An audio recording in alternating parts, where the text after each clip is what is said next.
Hello, good afternoon to the 11th episode of the Olympic Diary. Today, in a different time that we are usually going live, because the last game ends up too late, and maybe after that it will be hard for everybody to watch it. So we did it at this time, 6:30 Portugal time, and 7:30 Paris time. Today, I decided to do something different. I will ask you if you want to take part in this live. Please just ask, and you will join us during this live. So, as predicted, we will analyze the first semi-final that happened, the amazing game between France and Sweden. Yes, Upskill. I agree with you that it was an amazing game. And after this analyze, we will try to make some kind of prediction of what can be the second semi-final between Norway and Denmark. So if you want to join in, please just ask to join in. Dvir, I saw that you are here. I will use some of the stats that you put in the group. Dvir Goldstein has a very nice group in Instagram that he shares a lot of stats, and he puts very interesting things about these Olympic Games. So let's just start analyzing what happened on the first game. First of all, like Upskill said, it was wow, what an amazing game. In the first half, Sweden was amazingly organized on the first half. Second half, France was able to draw the game, and in the overtime, France got better by 28-31. It was quite a good game. Let's start by the first half. So France and Sweden both start 6-0 defenses, but two kinds of different 6-0. The French 6-0 was quite flat. They were a lot near the 6-meter line. Hey, sorry to interrupt, but Jang, our analyst in Korea, just joined in. 안녕하세요, Jang. As I was saying, the French 6-0 was very flat near the 6 meters, but with a lot of diagonal pressures from the number 2 and number 5. And Horacek, that when she was on number 3, sometimes she was gonna pick up the crosses outside 9 meters. A lot of careful about one-on-one of Roberts, and a big worry to touch on Kupang, so she could not do it. It worked because Kupang usually has a very high statistics, and today she was 1 out of 6 only. The 6-0 of Sweden was kind of different because number 29 was always trying to come outside and to pick up the crosses. And like I was talking to Dvir during the game, number 29 is Christine, okay? When I was talking to Dvir about this during the match, the lesson was well studied because they didn't allow the crosses to fix crosses. On the first half, they stopped it quite well. They stopped the crosses, and they didn't allow the back players of France to go in very wide trajectories where they are very, very dangerous. So this was easily what happened, but the French had another thing that was done only for this game. They were very worried about the offensive transition of Sweden, so they were always trying to stop Christine to get the ball near the half court, because she's very dangerous when she catches the ball, and she goes very fast, and she can shoot from very far. And on the second half, the same thing happens to Roberts. They were not allowing the French wing was going outside 9 meters to stop that from happening. I already said this, but I will gonna say it again. If you want just to join in, just to give your opinion or to say something about this game, please feel free to join. Just ask the join button, and I will let you come inside. So this was the first half, and now let's talk a little bit about the offensive play. The French were, first of all, the goalkeepers were simply amazing. Both goalkeepers in the first half had already 11 saves. So it was quite impressive. Both coaches knew that in the goal, the goalkeepers could be decisive for this game. Bunsen made what she used us to do. She stopped. In the end of the game, she had 16 saves, but at half of time she had 11 saves. And on the other goal, Laura was quite amazing. So that disturbed a little bit the how many goals they scored on the first half. But talking about situations, France started with a usual team, and the Minko was a little bit hard for her to come on the large crosses, like I said, because the defense was stopping a lot of that. On the first moves, they found the pivot and they could put the ball inside, and what allowed them to make some shots. But the defense was very good, so they had a little bit trouble. Swedish, they could find a lot of situations to shoot, even a lot of them on 6 meters. Especially when they put the pivot running from one side to the other, that helped a lot to find shooting situations. Hagman only appeared a little bit late on the first half, but that was it.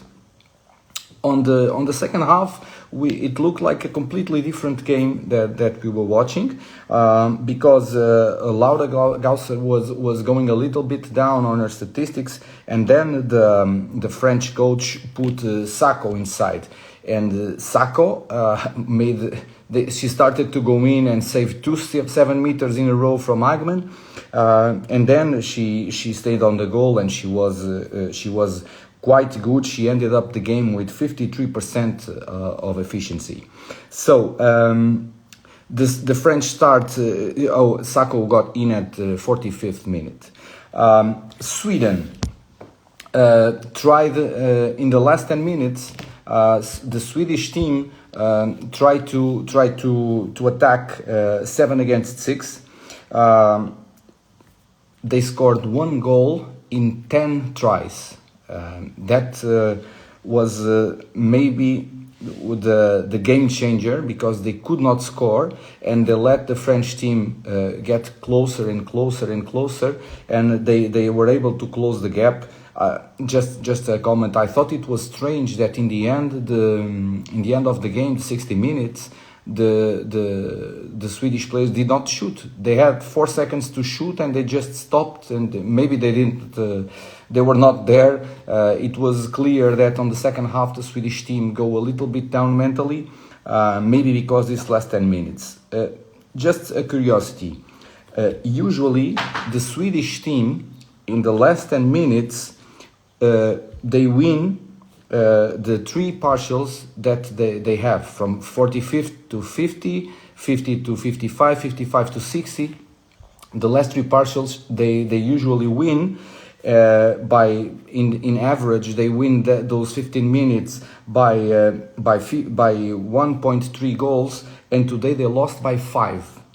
And that is the strongest moment of the French team. So if you join a disastrous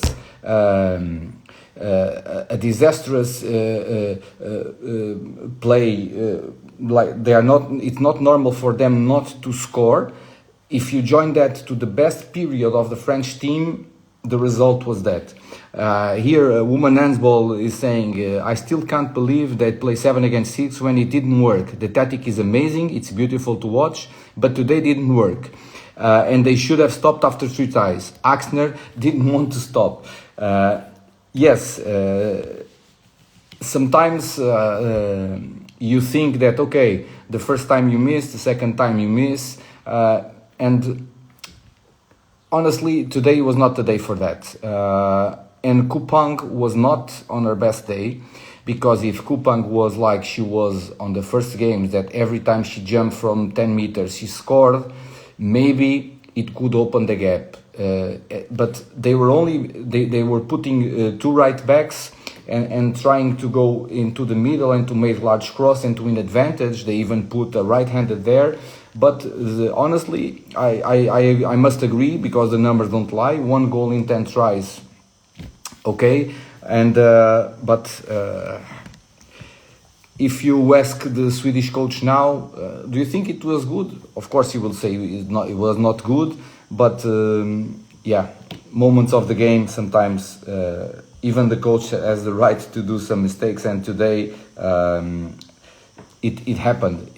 Maybe if he didn't risk and the result was the same, we were here saying, why didn't he play like that? But yes, they scored. They didn't score a lot of times. It was 1 out of 10, and maybe it was the game changer. Let's go now to the prediction of the second semi-final. Dvir, if you want to join in, please be my guest. Dvir will be here tomorrow with me to do the same thing that we are doing today between the 2 semi-finals, to analyze the men's semi-final. Yes. If it worked, we would say he's a genius. But yes. The difference between a coach being amazing and everybody criticizing is sometimes these kind of situations. But that's a coach life, and I would love to be in his position. Of course, playing a semi-final of Olympic Championship, wow, that's the dream of every coach and every player. But okay, let's see how it will be in the Euro for him. So the prediction of the second semi-final. The second semi-final, it's a Norway-Denmark. Norway is in quite a pace. They are playing amazingly. They are in full power. They only lost to this Sweden in this Olympic Games. Actually, I was here making some research, and Norway on the last 23 games, including the World Cup in 2023, they only lost 4 times. 1 with Sweden in these Olympic Games, and 3 with France, but 1 was a friendly game. So 3 times official games in the last 23. It's quite a record. On the other hand, Denmark, on the last 21 games, they lost only 5 times. To who? 1 time to Japan in the World Cup, and 4 times to Norway. 2 times friendly. So let's put it 3 defeats in the last 19 games. Mentally, this can be quite hard for them. The loss that they had in these Olympic Games was a hard loss. I don't believe that it will be like that because the teams are in a semi-final. It's a special game, in a special competition, in a special ambience, and they know that this win will give them for sure a medal. For sure, they will get a medal. Let's just the teams are very equal statistically. So Denmark has 14 saves average, and Norway 13.2. About scoring efficiency, Norway it's much better than Denmark. Norway is 49% scoring efficiency, and Denmark 45%. Denmark loses in average more 4 balls per game than Norway, and this can be a game changer. And about fast breaks, Norway is doing 4.2 fast breaks, while Denmark is only doing 2. In 2 minutes suspensions, the teams are even. 4.4 2 minutes for Denmark and 4.3 2 minutes for Norway. Here I highlight some. I was talking about what Dvir puts in his group of Instagram, in his channel. He says that Norway concedes 20.8 goals per game, while Denmark concedes 23.5. That's a very important stats too, because they have Norway has 4.8 steals per game, and Denmark only 3.3. So I guess how the goalkeepers will perform. It's obviously quite. It will be a game changer too. In my opinion, the way that the goalkeepers will perform and the lost balls that will happen can be the difference between winning or losing this game, because on both rosters there are amazing players. Hansen on one side, you have Noramork on the other side. Both goalkeepers are good. The pivots are good. The wings are good. I remember that I mentioned a lot of times that Fries, the left wing, the Danish left wing is quite efficient. In my opinion, it will be an even game. I don't see this game opening too much the gap, but again, special competition, special game, special environment, and it worth a medal. My wish is that the game goes smoothly, about contacts, and that they will. I think it will be a great show. And by the way, this Olympic Games has shown the amazing development that the handball have had this recent years. A lot of spectators watching the games, a lot of show. Even on the TV broadcasts, a lot of people is watching the game, and because the game is beautiful. The game is thrilling. Rasmus Boysen wrote something today in his Facebook that if people are not used to watch handball, they think the draw is the most common result. Is not at all. It's not at all. But it's been quite a games. Yesterday it was mind blowing. Today again. So let's see here. Women's handball. Lunde is 44% in the whole tournament. Yes, she can be a game changer. Lunde has an amazing experience, but on the other side, you saw Reinhardt, you saw Toft stopping a lot of balls too. It's crazy, and Dvir puts here then in his opinion. It is 55% for Norway, 45% for Denmark. I saw a while ago that Klassen was here.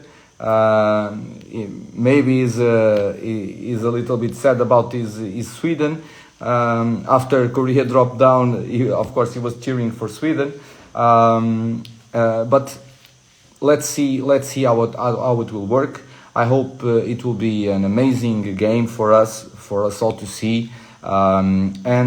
Just another thing, tomorrow we will be here live again at 6:30 p.m. with Dvir Goldstein. So please, you can watch this. Oh, okay, Dvir. He told that 500 people vote in his story, and these results are 55 to Norway and 45 for Denmark are the results for his story. Women's handball. I think Norway will do everything to not to lose the third semi-final in a row. Yes, this is the one of the interesting parts of the game. Thank you for reminding that, women's handball, because if Norway has that thing in his head, but Denmark has the thing that on the last 4 games against Norway they lost. So it's kind of they have already butterflies in their stomachs, and it's again, I may repeat myself, but it will be a very thrilling game. Everybody is expecting for that one, so let's try to follow. So thank you very much for your participation here, for your questions, for your comments, and this reel will be available online, and you can watch it later if you want. Please share and follow. See you next time.